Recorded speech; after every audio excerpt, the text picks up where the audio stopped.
जय श्री माता जी। समस्त ध्यान यात्रियों को इस यात्री का प्रणाम। प्रारंभ होने जा रहा है आज की ध्यान यात्रा का, और ध्यान यात्रा के साथ साथ चलता है हम सब के भीतर में एक चिंतन, जो चिंतन हम सभी की चेतनाओं को धीरे धीरे उन्नत करता चलता है।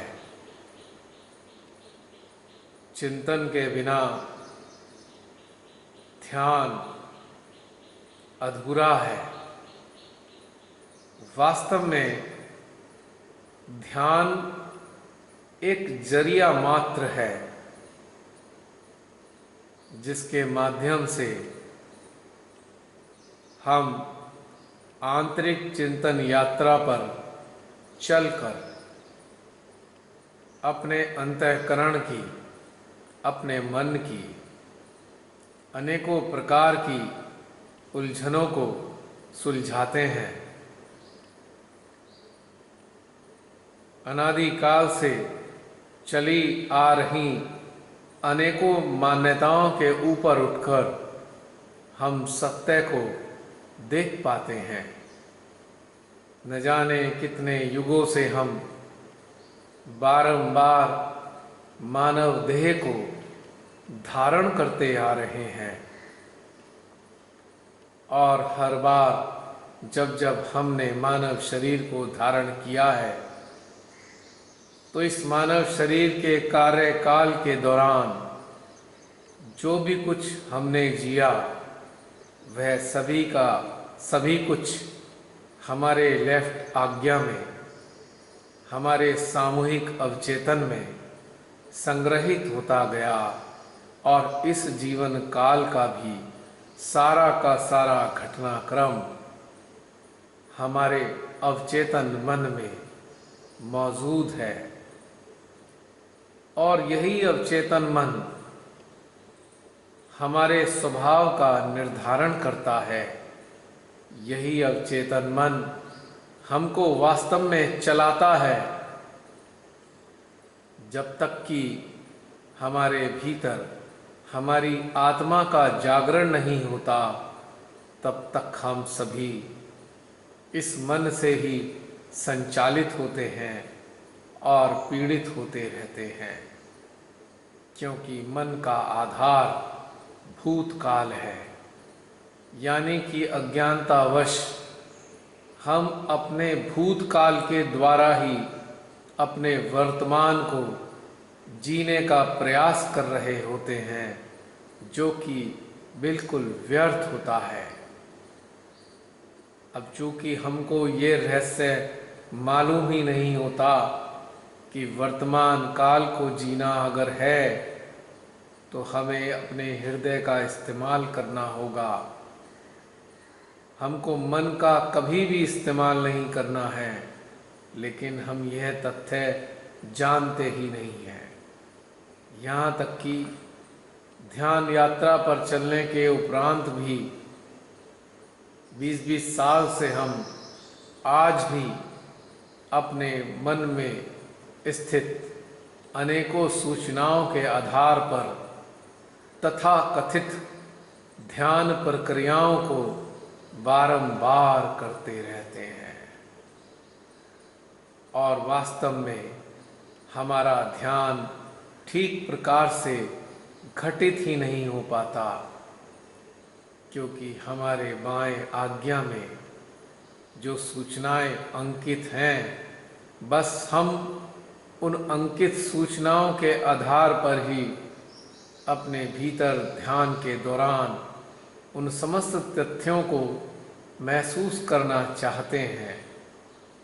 किंतु जो नए नए तथ्य ध्यान यात्रा में हमारे भीतर में प्रकट होते रहते हैं, अज्ञानता में हम उनको मिस कर देते हैं, क्योंकि हमारा ध्यान ही इन नए तथ्यों की ओर जा ही नहीं पाता, क्योंकि हम तो अपने लेफ्ट आज्ञा में संग्रहित ध्यान सूचनाओं, ज्ञान सूचनाओं को ही अपने भीतर में अनुभव करने का प्रयास करते रहते हैं।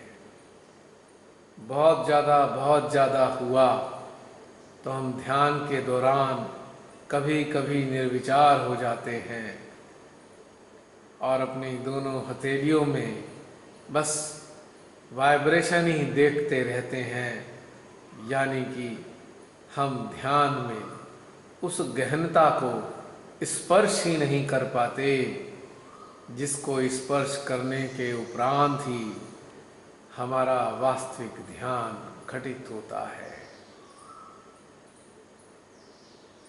हमारे लेफ्ट आज्ञा में जो भी सूचनाएं पड़ी रहती हैं, उन सूचनाओं के आधार पे हम मात्र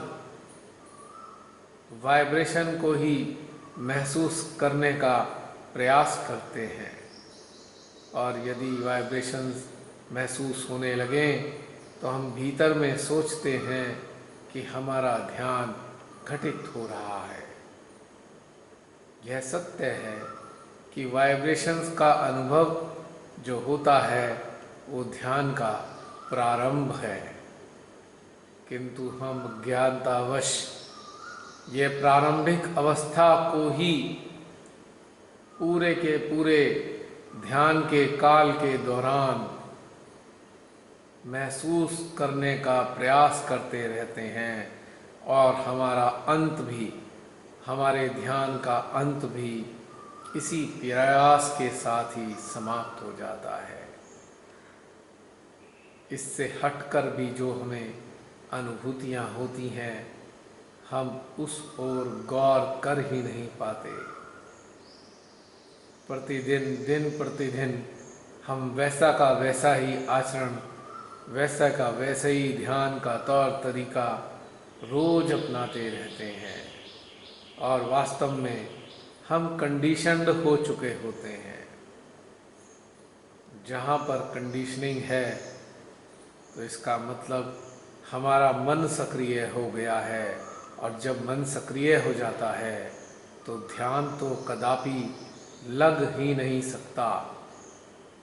बस हम उन क्रियाकलापों को कर कर अपने मन में संतुष्ट अवश्य हो जाते हैं कि आज हमने ध्यान के नाम पर यह सब कर लिया है, तो आज का हमारा ध्यान पूरा हो गया। बस यही एक हमारे अंदर मिथ्या धारणा है। अब लंबे काल से एक ही तरीके से ध्यान करने के कारण ही तो हम कंडीशन्ड हुए हैं। तो हम सभी को समझना होगा, ये जो ध्यान में दिन प्रतिदिन की एक रास्ता है, वह वास्तव में ध्यान है ही नहीं। ध्यान का प्रारंभ ही स्पॉन्टेनिटी से होता है, और मध्य भी स्पॉन्टेनिटी से संचालित होता है, और अंत भी स्पॉन्टेनिटी पर ही होता है। यानी कि मानसिक आधार पे वास्तव में ध्यान किया ही नहीं जा सकता। जो भी हमने सेटअप बना रखा है, केवल और केवल उसका अनुसरण करते जाना ही ध्यान कदापि नहीं है।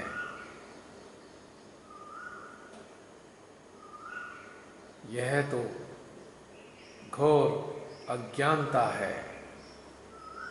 इस तथ्य को समझते हुए अब हम अपने मध्य हृदय की ओर कूच करेंगे, और अपने साथ अपने समस्त ध्यान यात्रियों को भी बुला लेंगे। यानी कि हमारा चित्त, चेतना, मन और जागृति को, और उसके साथ आग्रह करेंगे अपनी समस्त संवेदन इंद्रियों से कि वे भी इस ध्यान यात्रा का हिस्सा बने और ध्यान के माध्यम से आनंदित होते हुए अपने भीतर ऊर्जा को शोषित करें। तो श्री मां के श्री चरणों में साष्टांग प्रणाम करते हैं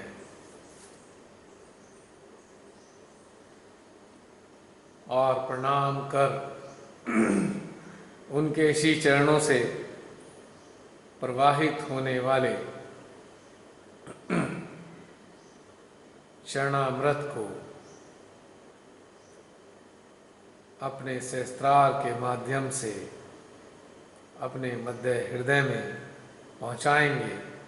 साथ ही इस ऊर्जा की धारा में अपने संपूर्ण बाह्य अस्तित्व को भी हम सराबोर कर देंगे।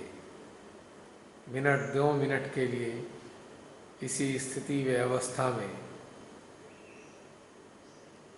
ध्यानस्थ रहेंगे।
अपने सहस्त्रार विशुद्धि मध्य हृदय में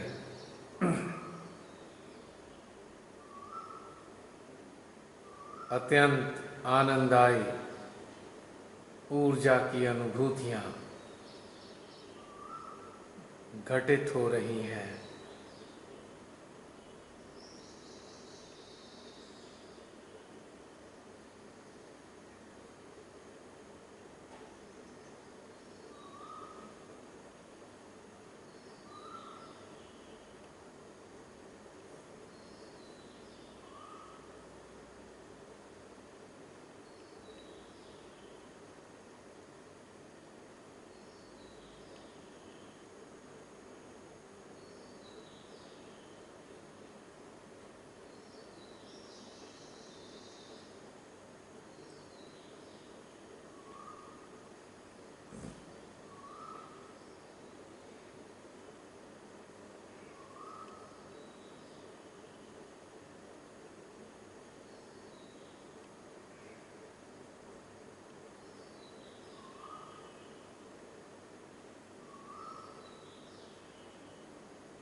कंठ में होने वाला खिंचाव हमसा की ओर जा रहा है और हमसा का खिंचाव सहस्त्रार की ओर जा रहा है।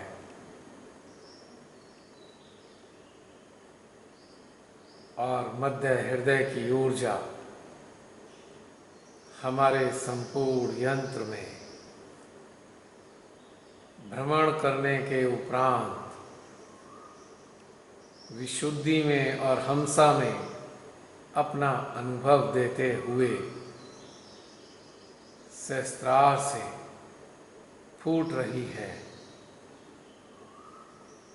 एक फव्वारे की तरह।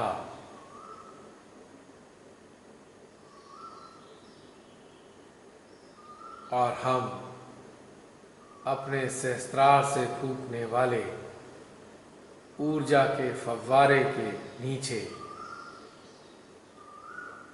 ध्यानस्थ अवस्था में बैठे हैं, यानी हमारे ही भीतर से फूटने वाली ऊर्जा हमारे बाह्य अस्तित्व को भी सराबोर कर रही है। महसूस करेंगे।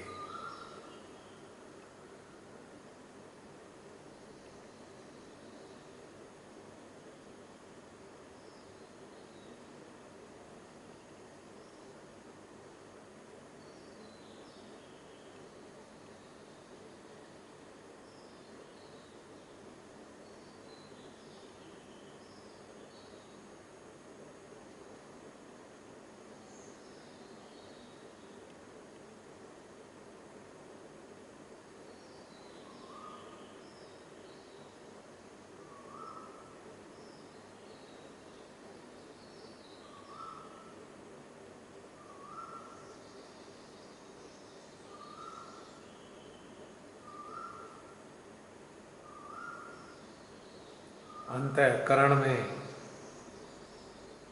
पूर्ण शून्यता घटित हो रही है।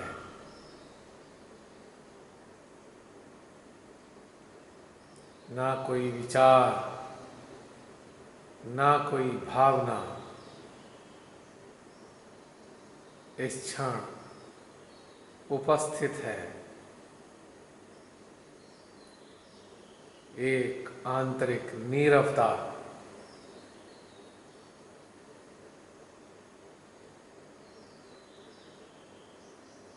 और विचार रहित अवस्था का बजता हुआ सन्नाटा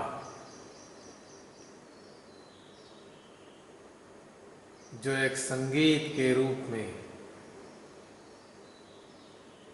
अनुभव हो रहा है।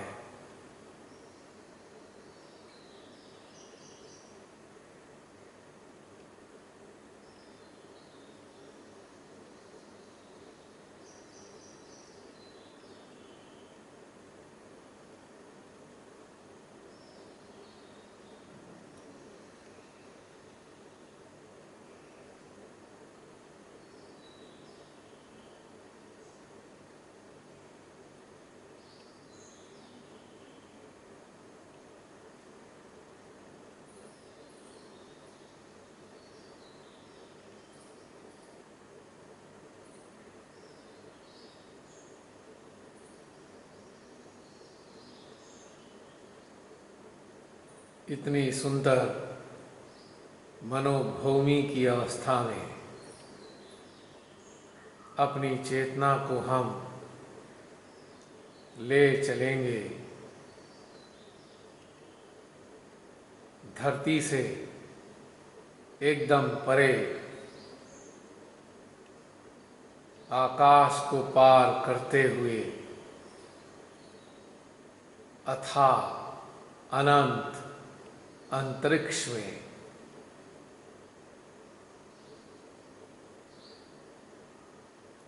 और अपने भीतर में प्रार्थना करेंगे, श्री मैरी जीसस से कि वे अपनी निराकार ऊर्जा को हमारी चेतना के संपर्क में ले आए। हम प्रार्थना करेंगे उनके निराकार अस्तित्व से कि हमारी चेतना को अपने चरणों में स्थान दें।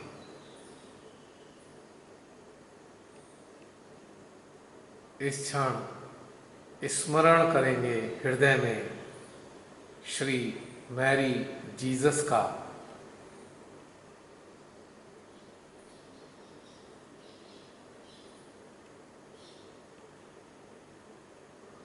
क्षमा के प्रणेता,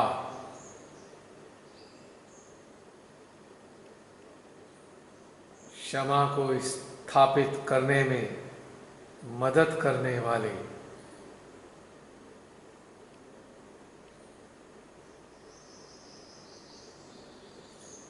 क्षमा की उपयोगिता का वर्णन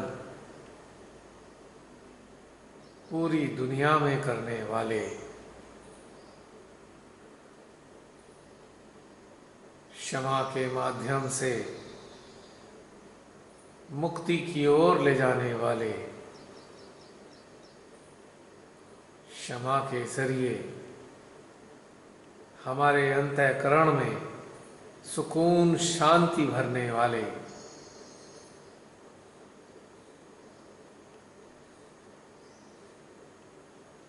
श्री जीसस मैरी को अपने मध्य हृदय में महसूस करेंगे और इधर उनकी ऊर्जा हमारी चेतना के साथ जुड़ी है और निरंतर यह ऊर्जा हमारे भीतर में भी भ्रमण कर रही है। महसूस करेंगे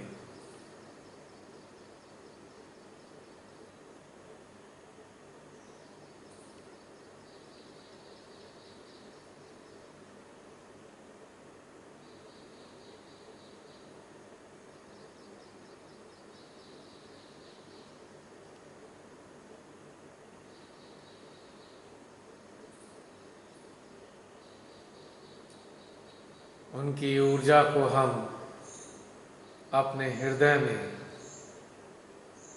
मिनट 2 मिनट तक शोषित करेंगे। हमारे सहस्त्रार, हमारी विशुद्धि के माध्यम से, यानी वही 4 point connectivity.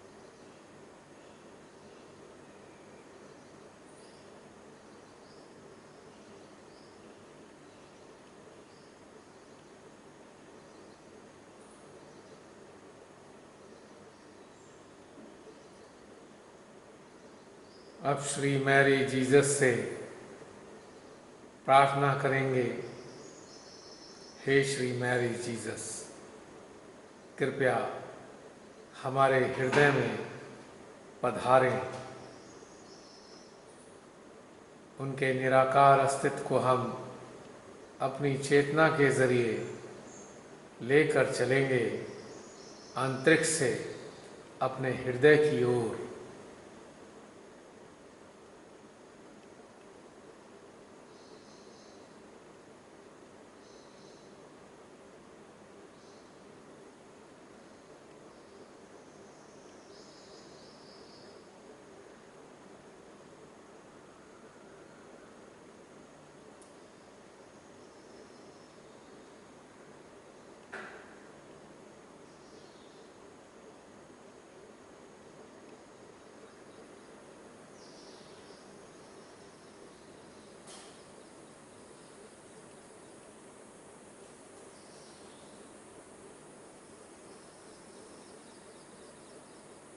Shri Mary Jesus के निराकार अस्तित्व के साथ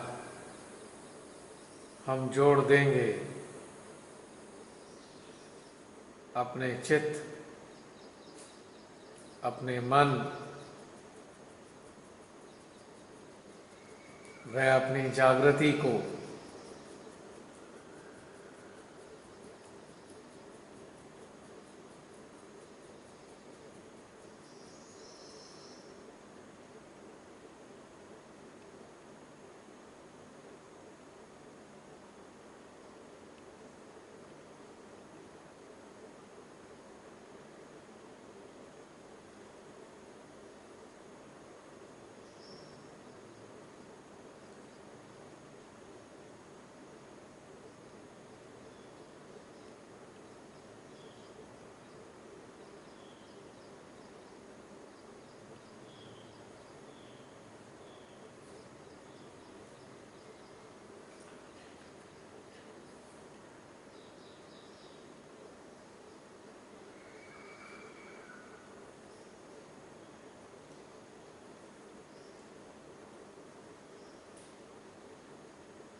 उनसे प्रार्थना करेंगे, हे श्री मैरी जीसस, आपके जो अंश हमारे फ्रंट आज्ञा पर विराजे हैं, अपनी शक्तियों से उन्हें पूर्णतया जागृत कर दीजिए।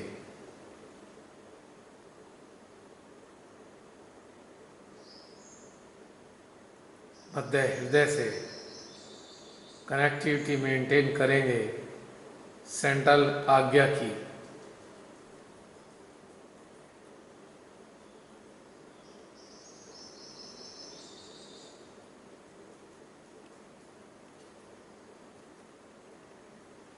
और महसूस करेंगे उनकी ऊर्जा हमारी आज्ञा को पोषित कर रही है।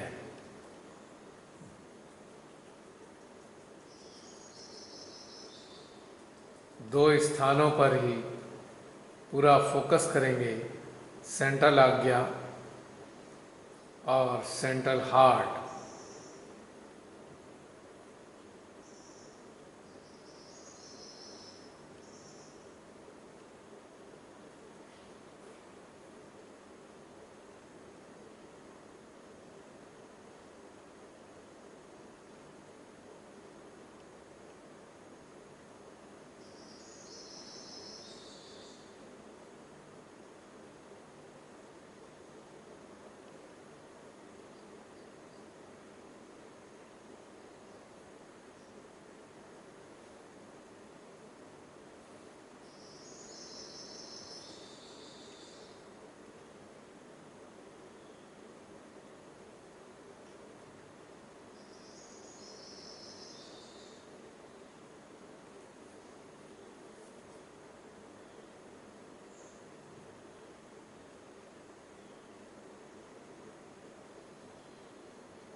एक सुखद सा दबाव मध्य आज्ञा पर उत्पन्न हो रहा है।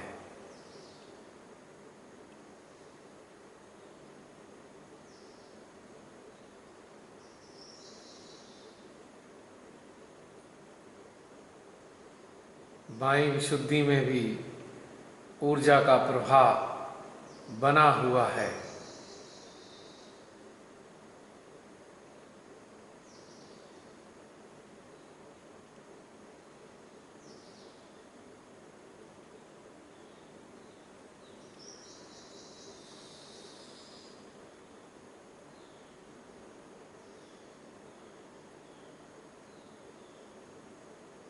अब पूरा का पूरा चित्त अपना सेंट्रल आज्ञा पर ही केंद्रित करेंगे।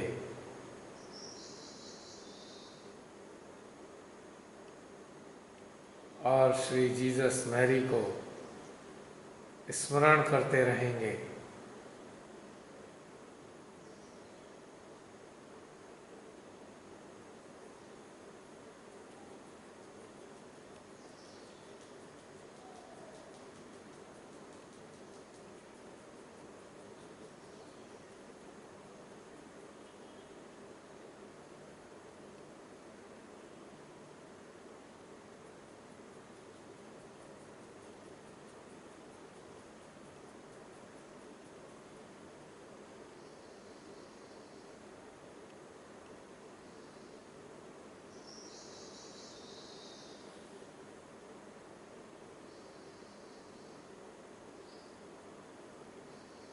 और इस वक्त हम स्मरण करने जा रहे हैं अपने जीवन में आए उन समस्त लोगों को जिन्होंने हमें समय समय पर तकलीफ दी है।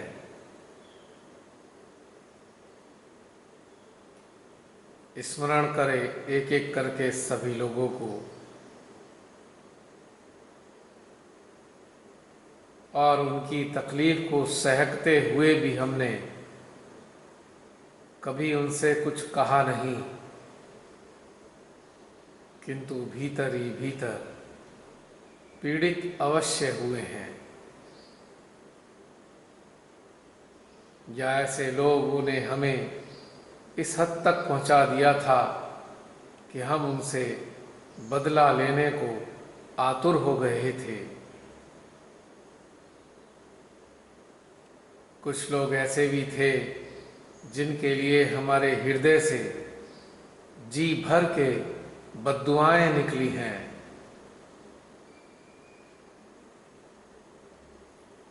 और कुछ लोगों को तो हमने एक प्रकार से श्राप भी दे डाले हैं।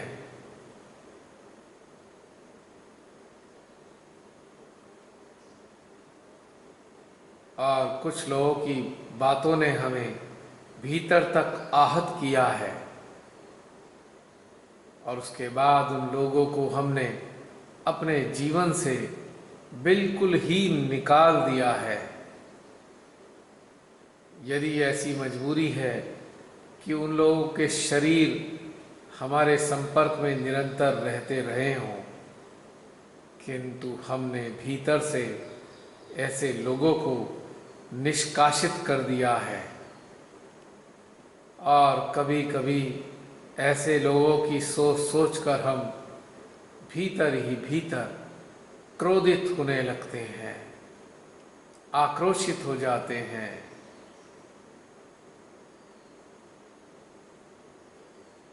और कुछ लोग ऐसे हैं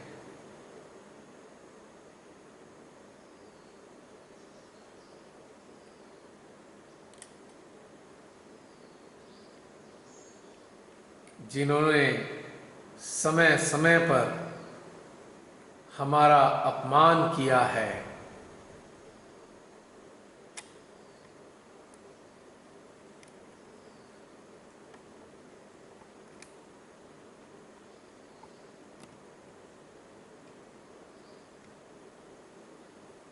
हमको ह्यूमिलेट किया है।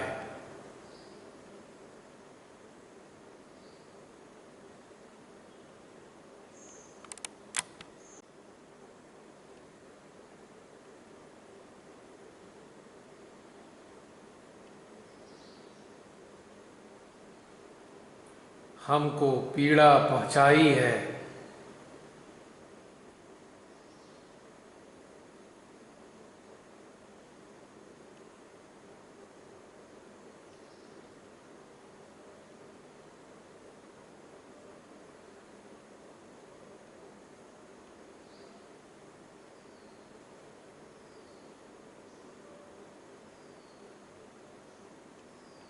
हमारे अंतर्मन को आहत किया है।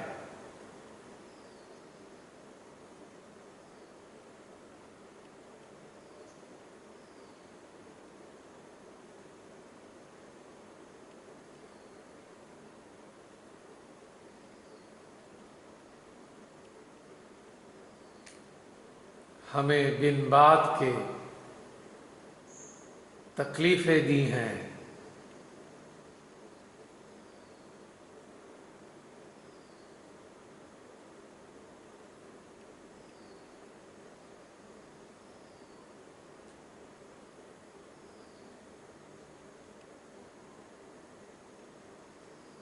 हमको समय समय पर घुटने के लिए मजबूर कर दिया है।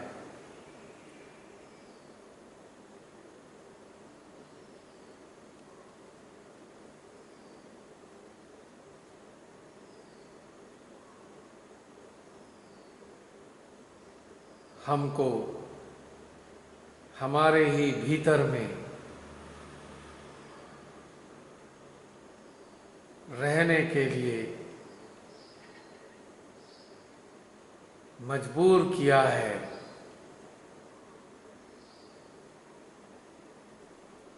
ऐसे समस्त लोगों का स्मरण करते हुए एक एक करके अपने आज्ञा में उन्हें लाएंगे और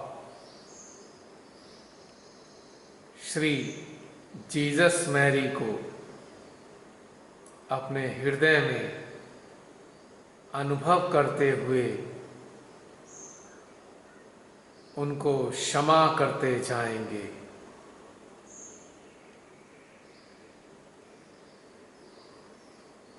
कुछ ऐसे रिश्ते होते हैं जिनके द्वारा दी गई यंत्रणाओं के कारण हम उनको क्षमा नहीं कर पाते हैं।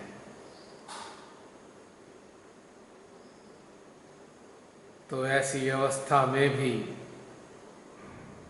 हम बिना उन्हें क्षमा किए श्री मां के श्री चरणों में उन्हें छोड़ देंगे और एक अपने भीतर में वादा करेंगे कि अब हम इन लोगों की किसी भी बात को याद नहीं करेंगे। इन लोगों के बारे में हम आगे से कभी नहीं सोचेंगे। यह स्वयं से वादा करते हुए ऐसे लोगों को श्री मां के श्री चरणों में हम छोड़ देंगे।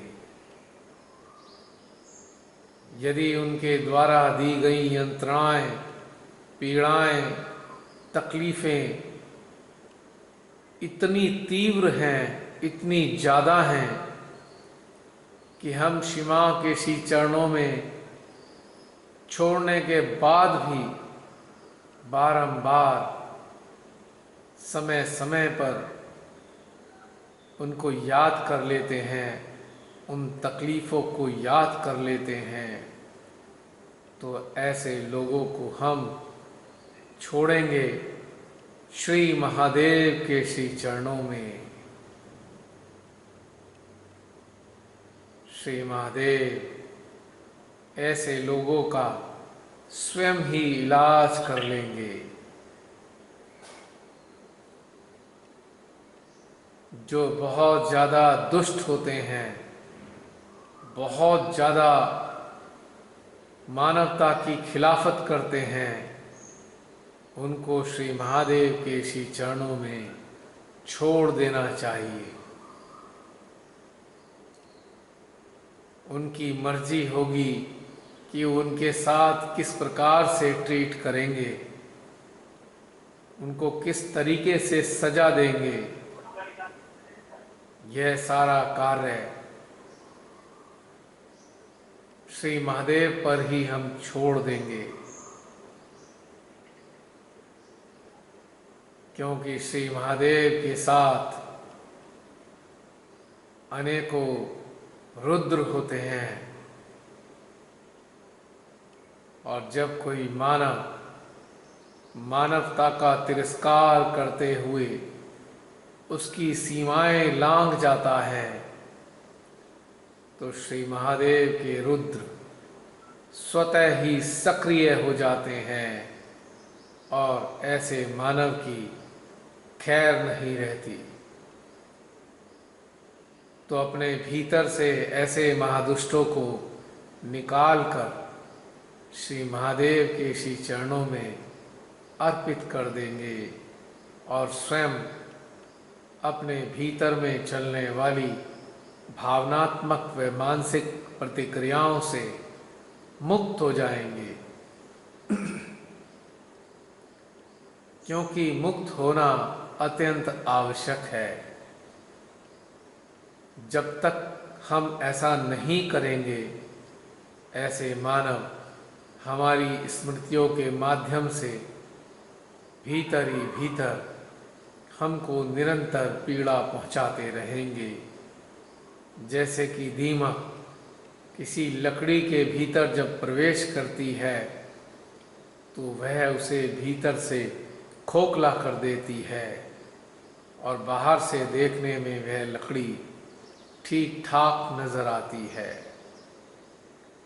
और जब उसकी लकड़ी की अंतिम बाहरी परत को भी वो खाने लगती है तब जाकर लकड़ी में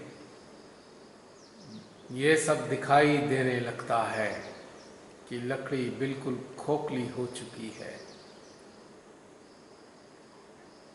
तो क्षमा ना करने का जो भाव है या क्षमा ना करने की जो एक इच्छा है वो हम सबको भीतर ही भीतर में छलनी करती रहती है, रात दिन पीड़ा देती है।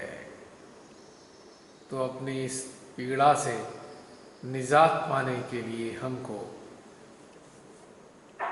ऐसे समस्त मानवों को श्री माँ के श्री चरणों में अथवा श्री महादेव के श्री चरणों में छोड़ देना चाहिए और श्री जीसस से प्रार्थना करनी चाहिए कि हे श्री जीसस मैरी,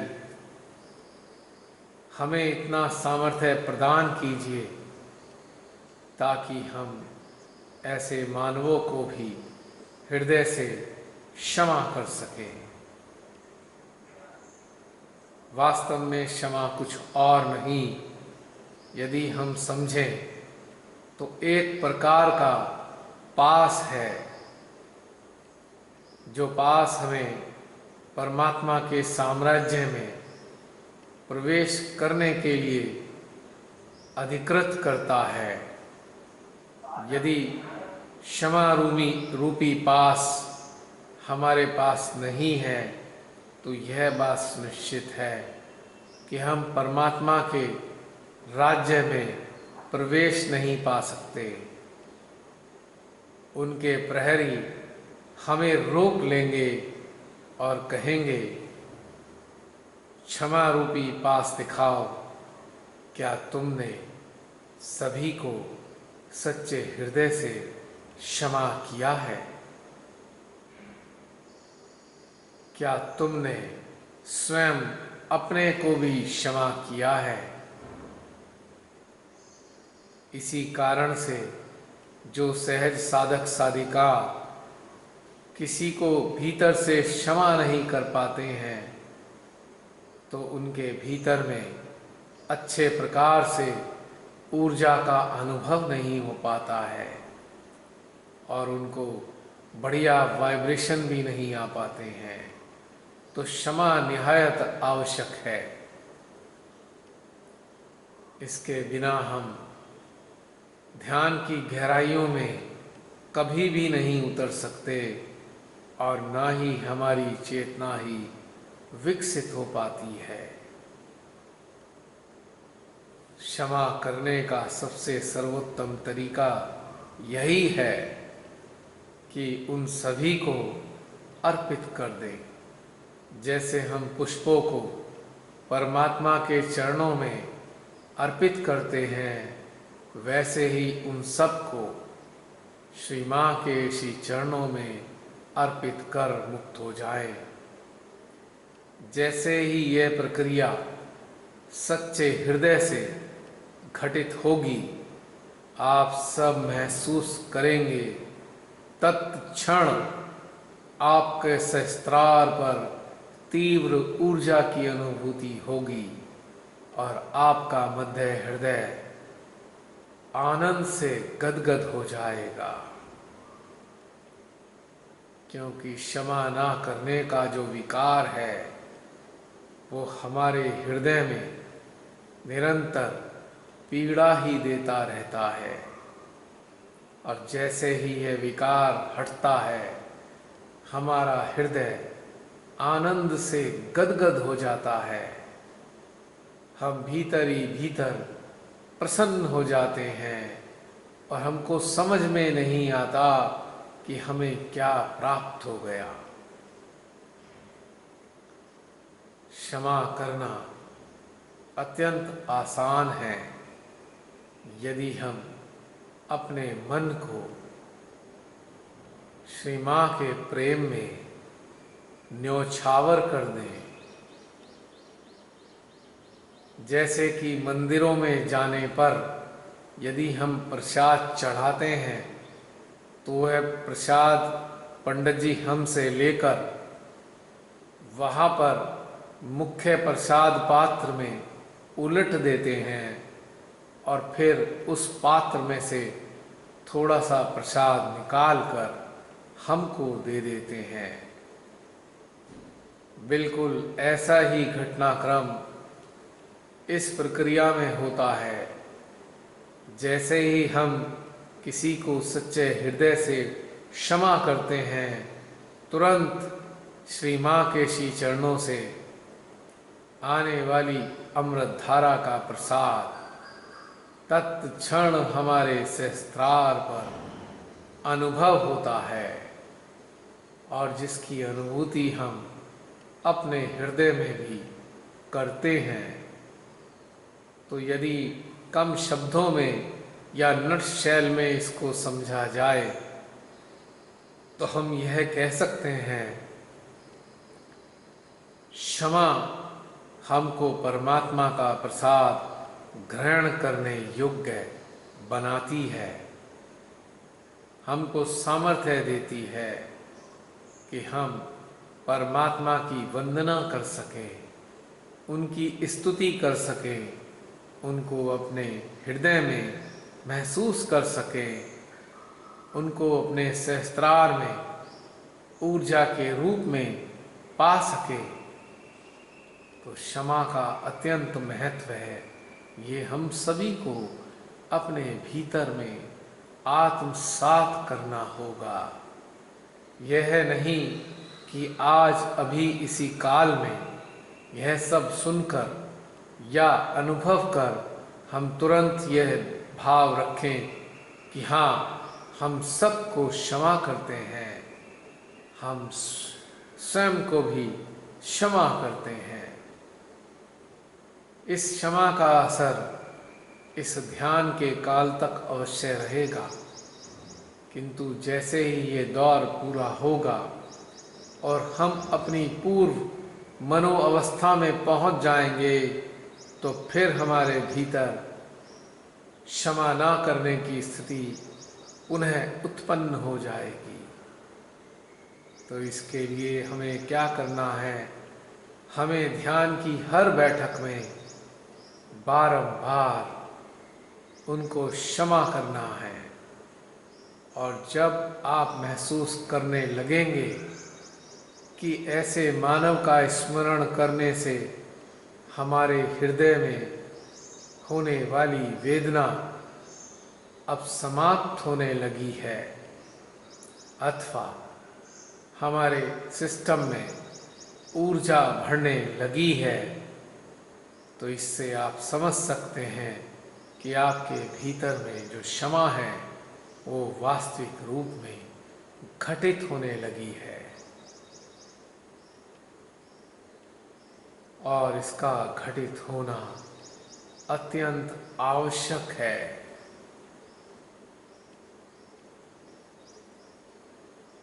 एक बार पुनः हम यह सब आत्मसात करने के बाद पुनः हम उन सभी लोगों को स्मरण करेंगे।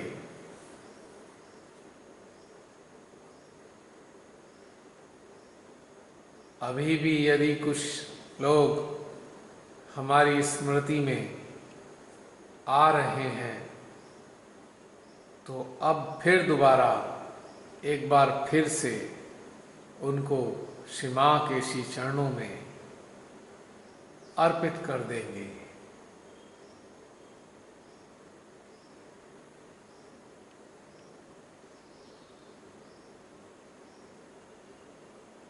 मिनट 2 मिनट के लिए हम अर्पण की प्रक्रिया से गुजरेंगे, एक एक करके सभी को उनके श्री चरणों में अर्पित करते जाएं।